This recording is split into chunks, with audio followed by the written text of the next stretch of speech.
All right, Chaplain Jameson with you. Welcome to another episode of The Breacher. Poor Breacher, he left outside. I would say in the cold, but it's hot out there. So the Breacher, since we're in this cool place, it's kind of cool. But we got two ladies that mean so much to this chapel, and not just to the chapel, but the Palmetto Patriots Home, the home as a whole. And when I speak of dedication, when I speak of commitment, when I speak of love, when I speak of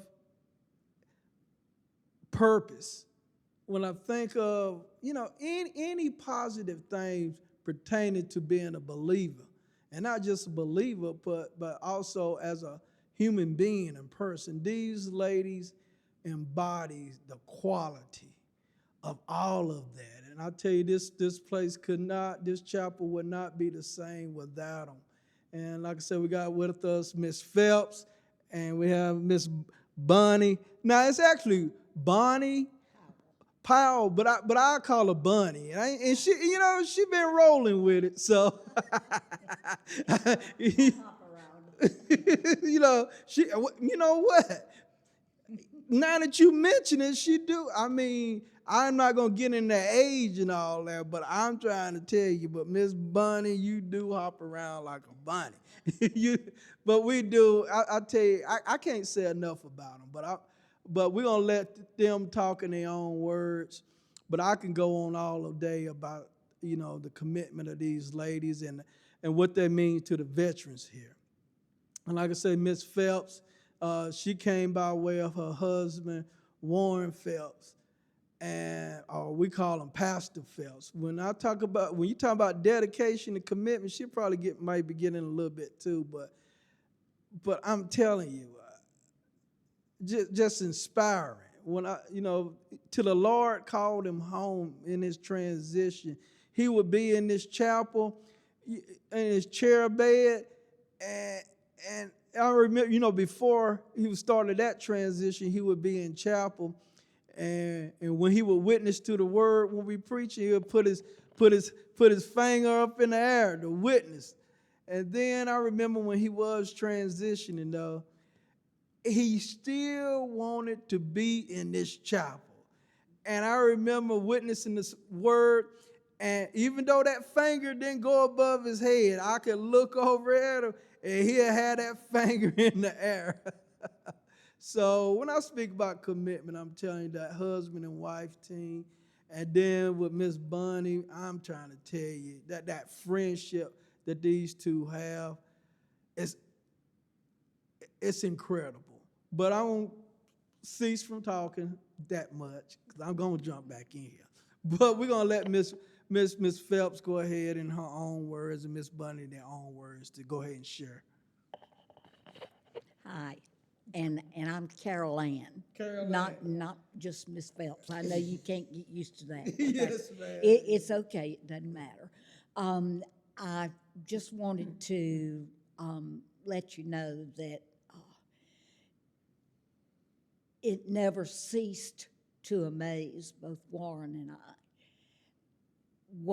It doesn't matter what the message was. We always left this chapel with a new, renewed feeling. It's just, I've been in other facilities. None of them have anything like this chapel. And none of them have anything like Chaplain Jameson either. I didn't So pay her. I know he didn't pay me. He didn't pay, but he can pay me later. That'd be fine. That'd be fine. But when Warren came 4 years ago to the facility, he had been in another facility that seemed okay at the time, but I knew this is where he wanted to be and where I wanted him to be. Warren was a pastor, and every time we would leave this service, he would leave with, there's so much I can do, so much that applies to my life that I can do from what he has gotten from the church service. And you know, each Sunday that was the best one yet. That was the best one yet. And he did that as long as he was here on this earth. He tried very hard to get a lot of the veterans who were not in the faith to come join. We have a couple of them that are in here now because of his wanting to get everybody to know what they're missing when they're not in here. He and I started a choir. When he came to me, he said, he and Charles Davis said, "We want to sing. Will you start a choir?" And I said, "I don't know if I can, but I'll try." And so we have done just that. And the men and women who are part of this choir think and feel like this does as much to keep them involved and contributing as anything else that goes on in this place, if not more. And a lot goes on here, so I'm not saying that it doesn't. But to see the men, and I say women, we've got a couple of women who do sing with us sometime, but when they come in that door, you know they belong. And that's what we want. We want them to feel at home and loved in God's house. And what's the requirement to get in the choir? And the only requirement to get in the choir is you have to have a pulse. And I go around and I, periodically check and see if any of the ones that are just sitting out there and don't feel like they're part of us, let them know that all they have to do is have a pulse. And, having a beautiful voice is not what it's all about. Being willing to and ready to show your love for God and for the other people here. That's what it's all about. Do you belong? Absolutely.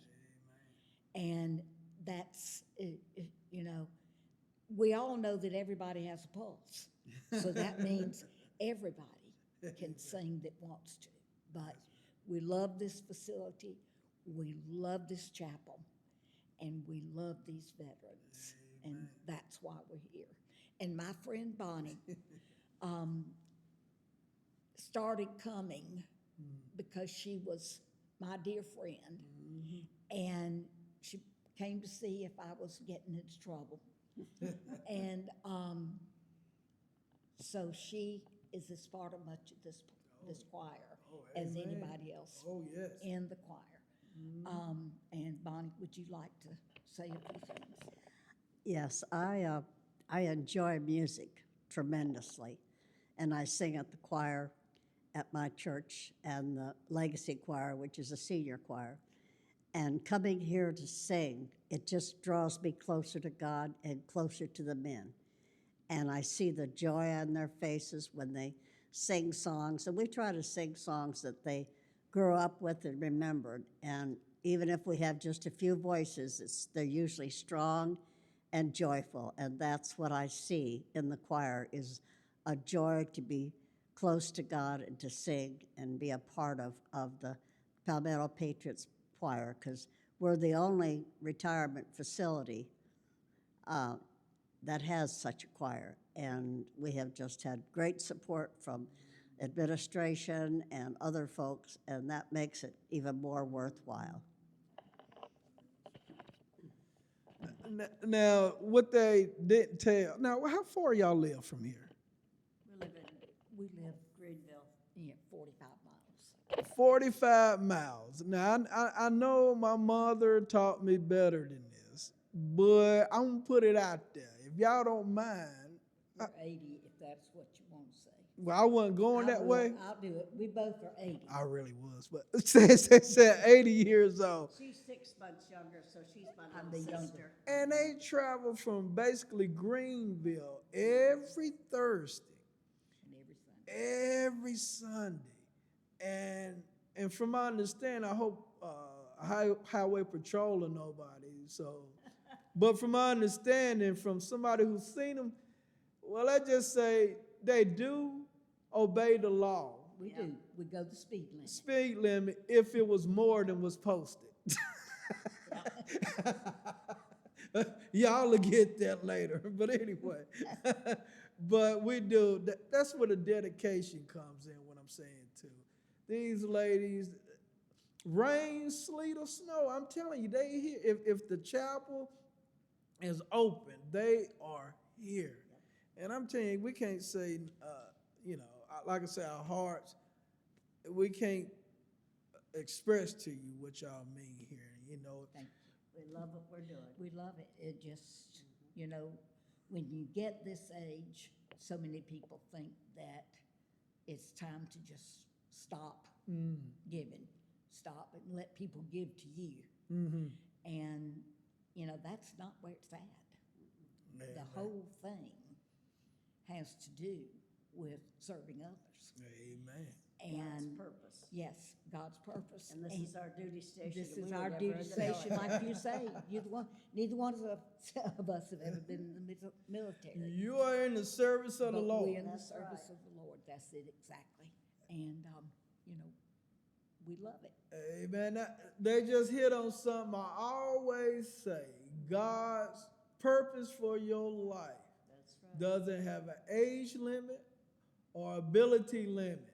He has incorporated all that in. He knew how old you was going to get, how old I was going to get. He knew I was going to slow down or whatever my physical condition might be. He had all that factored in before I even got here. And these ladies are living proof of that, just what they said. There is no retirement. You can retire from man's job. Well, she's a retired nurse, retired and nurse. I'm a retired teacher. Okay, you hear that? And so, we are retired. They But are never retired for his man. Yep. But for the Lord, they are still working. And that's what all of us should do until God calls us home. So we want to thank these ladies again and thank y'all for tuning in. And like I say, now we're not going to air all of this right here on our Facebook page, but we do want y'all to in the link that we're going to put under this, make sure you go to that YouTube link where you can see the video in its entirety. And also, like I said, we're going to have these ladies back again. They just gave a little touch today for you can get to know and see what God has blessed us with in this place. But before we close, any closing thought y'all want to? Well, I can't believe that. We'll wait for next time. Okay. Because they don't mind talking, and we're glad that they don't. But until the next time, the preacher, the breacher, riding with purpose. And you know what we're going to do, though? We're going to get these ladies on at least get them out beside the preacher. I'm not going to let them ride the preacher because from how they drive their cars, I don't believe the preacher could handle them. But we are going to get a picture that we're going to post with them beside the preacher. But until the next time, the preacher, the breacher, riding with purpose.